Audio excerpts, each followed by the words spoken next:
কখনো কি এইভাবে ডিম পরোটা বানিয়ে খেয়েছেন?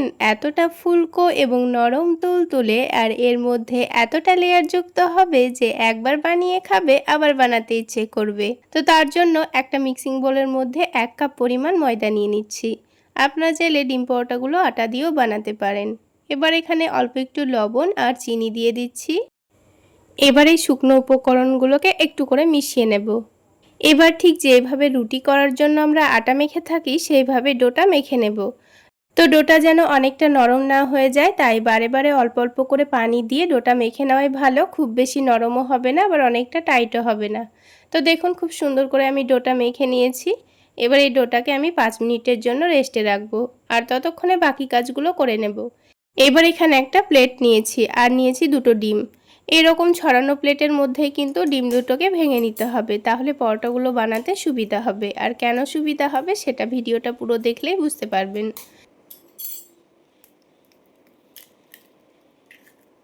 তো ডিম দুটো তো ভেঙে নিয়েছি। এবার এখানে অল্প পরিমাণ কুচনো পেঁয়াজ দিয়ে দিয়েছি, তার সাথে ঝালের জন্য কাঁচামরিচ কুচি দিয়ে দিয়েছি আর দিয়ে দেব স্বাদমতো লবণ আর দিয়ে দিচ্ছি চাট মশলা।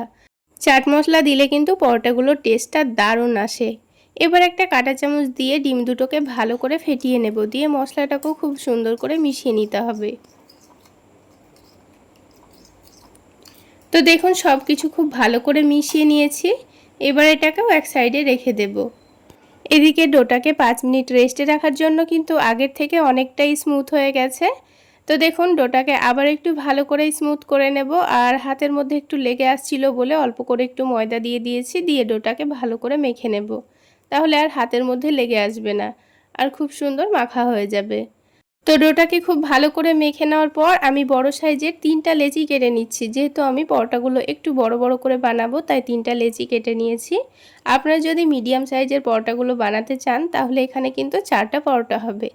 এবার প্রত্যেকটা লেচি থেকে একটা করে লই তৈরি করে রাখবো, তাহলে পরোটাগুলো বেলতে সুবিধা হবে। এবার অল্প করে ময়দা ছড়িয়ে দিয়ে পাতলা করে বড় করে বেলে নেব। তো রুটিটা দেখুন অনেকটা পাতলা করে আর বড় করে আমি বেলে নিয়েছি। আমি একটু আপনাদের কাছ থেকে দেখিয়ে দিচ্ছি, দেখুন অনেকটা পাতলা করে বেলেছি। এবার এই রুটির ওপরে একটা স্লাইস চিজ দিয়ে দিচ্ছি। আপনারা যদি চিজটা না খেতে চান বাদ দিতে পারেন। এবার এই চিজের ওপর অল্প করে একটু চাট মশলা দিয়ে দেব, তাহলে খেতে দুর্দান্ত লাগবে। একবার এইভাবে বাচ্চাদের চিজি ডিম পরোটা বানিয়ে দিবেন, দেখবেন বাচ্চারা থেকে বড় সবাই কিন্তু খুবই মজা করে খাচ্ছে। আর এই চিজি ডিম পরোটাগুলো কিন্তু গরম গরমই খেতে হবে, তাহলে খুব সুন্দর লাগবে খেতে। তো দেখুন 4টা ভাঁজ করে নিয়ে চৌকো শেপের একটা লই বানিয়ে নিয়েছি। এইভাবে করেই কিন্তু আমি 3টা লই তৈরি করে নেব। এবার প্রথমে যে লইটা আমি তৈরি করে রেখেছিলাম প্রথমে এই পরোটাটা বেলে নেব। এতে করে লইটা কিন্তু আগের থেকে অনেকটা নরমও হয়ে যাবে আর বেলতেও অনেকটা সুবিধা হবে। তো কোনো রকম ময়দা ছাড়াই কিন্তু আমি পরোটাটা বেলে নিচ্ছি। আপনারা চাইলে অল্প একটু তেল দিয়েও বেলতে পারেন।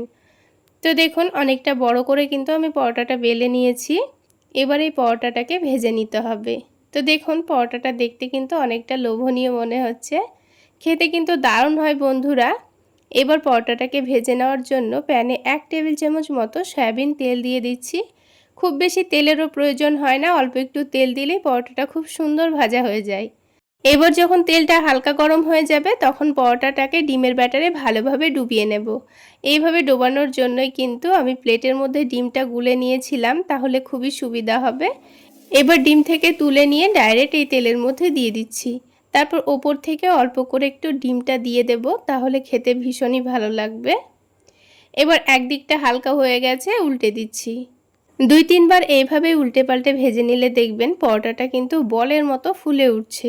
এবার এই পরোটাটাকে আমি দেখুন একটু ঘুরিয়ে ঘুরিয়ে চেপে চেপে ভেজে নিচ্ছি আর খুব অল্প সময়ের মধ্যেই দেখুন কত সুন্দর ফুলে উঠছে। এবার এটাকে আবারও উল্টে দেব, দিয়ে 2 দিকটা খুব সুন্দর যখন কালার চলে আসবে তখন তুলে নেব। তো বন্ধুরা এইভাবে পরোটাগুলো বানিয়ে দেখবেন, একেবারে তুলোর মতো নরম তুলতুলে হবে আর বলের মতো ফুলকো হবে আর ভেতরে কিন্তু খুব সুন্দর একটা লেয়ারও আসবে। এবার দেখুন পরোটাটা কিন্তু আমি তুলে নিচ্ছি, খুব সুন্দর কালারও চলে এসছে। আর ঠিক একইভাবে আরও একটা পরোটা কিন্তু আমি ভেজে নিয়েছি। এই ডিম পরোটাগুলো খাওয়ার জন্য কিন্তু আপনাদের আলাদা করে কোনো রকম সবজি করার ঝামেলা নেই। অল্প একটু টমেটো সস দিয়েই কিন্তু পরোটাগুলো খেতে পারবেন। আর দেখুন পরোটাগুলো কতটা নরম তুলতুলে হয়েছে, একেবারে তুলোর মতো নরম তুলতুলে তৈরি হবে। আর একটা ছিঁড়েও দেখিয়ে দিচ্ছি, দেখুন হালকা একটু ঠান্ডা হয়ে গেছে, একটু গরম গরম খেলে কিন্তু চিজটা খুব সুন্দর মেল্ট হয়ে যায় আর খেতেও দুর্দান্ত লাগে। কখনো কি এই পদ্ধতিতে ডিম পরোটা বানিয়ে খেয়েছেন? একবার যদি বানিয়ে খান আবার বানাতে ইচ্ছে করবে। তো এই ডিম পরোটাগুলো তৈরি করে নেওয়ার জন্য সবার প্রথমে একটা মিক্সিং বোলের মধ্যে 1 কাপ পরিমাণ ময়দা নিয়ে নিচ্ছি। তো এখানে আপনারা আরও একটু হেলদিভাবে বানাতে চাইলে ময়দার পরিবর্তে এখানে আটা ব্যবহার করতে পারেন। তারপর এখানে স্বাদমতো লবণ দিয়ে দিয়েছি আর চিনি দিয়ে দিচ্ছি। তারপর এখানে 1 কাপ পরিমাণ ময়দার জন্য প্রথমে 1 কাপ পরিমাণ পানি নিয়েছি। পানিটা প্রথমে অল্প করে দিয়ে একটা হ্যান্ড উইক্স দিয়ে ভালোভাবে মিশিয়ে নিচ্ছি। তো আবারও অল্প করে পানি দিয়ে খুব ভালোভাবে মিশিয়ে নেব। তো এখানে 1 কাপ পরিমাণ ময়দার জন্য আমার এখানে 2 কাপ পরিমাণ পানি লেগেছে। তো এখানে এই ব্যাটারটা একটু পাতলা করেই তৈরি করে নেব। আর ব্যাটারটা তৈরি করে নেওয়ার জন্য কিন্তু বারে বারে অল্প অল্প করে পানি দিতে হবে আর মিশিয়ে নিতে হবে, তাহলে এই ব্যাটারের মধ্যে কোনো রকম লাম্পস বা দলাভাব থাকবে না, একটা স্মুথ ব্যাটার তৈরি হয়ে যাবে। আর যদি আপনারা হাত দিয়ে ব্যাটারটা তৈরি করে নিতে চান তাও কিন্তু হবে, তবে হ্যান্ড উইক্স দিয়েও খুব ভালোভাবে ব্যাটারটা তৈরি করে নেওয়া যায়। তো বারে বারে অল্প অল্প করে পানি দিয়ে আমি একটা সুন্দর ব্যাটার তৈরি করে নিয়েছি। এবার এই ব্যাটারের কনসিস্টেন্সিটা আমি আপনাদের দেখিয়ে দিচ্ছি।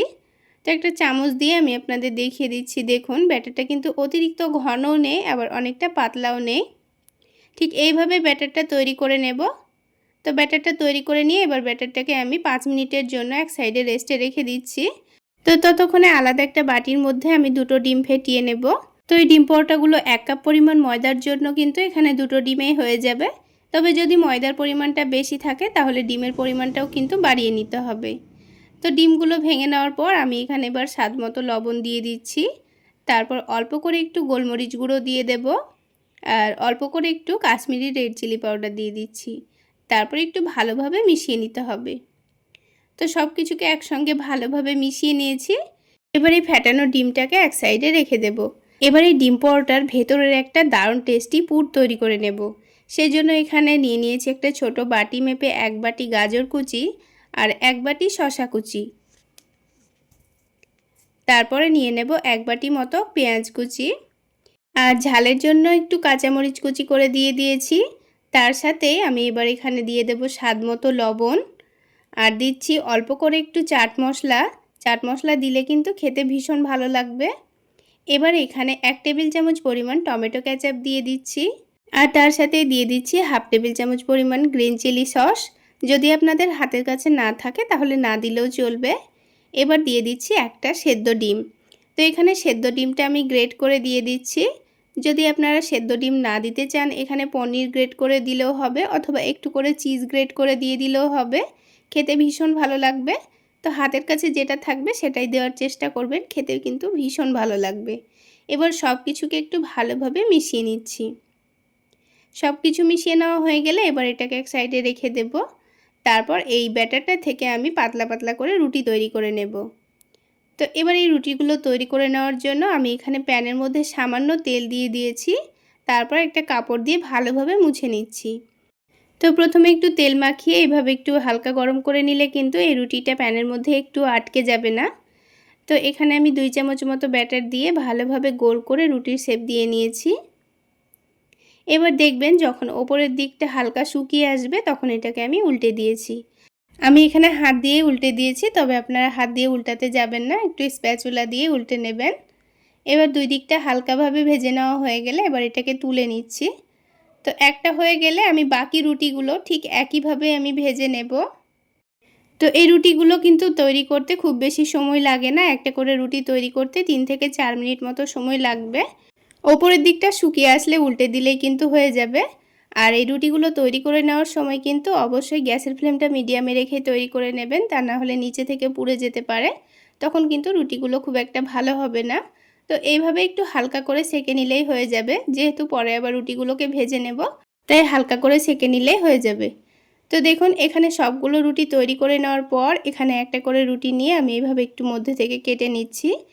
তারপর যে শসা গাজরের পুরটা আমি রেডি করে রেখেছিলাম এটা কিন্তু আগের থেকে অনেকটা নরমও হয়ে গেছে আর হালকা পানিও ছেড়ে দিয়েছে।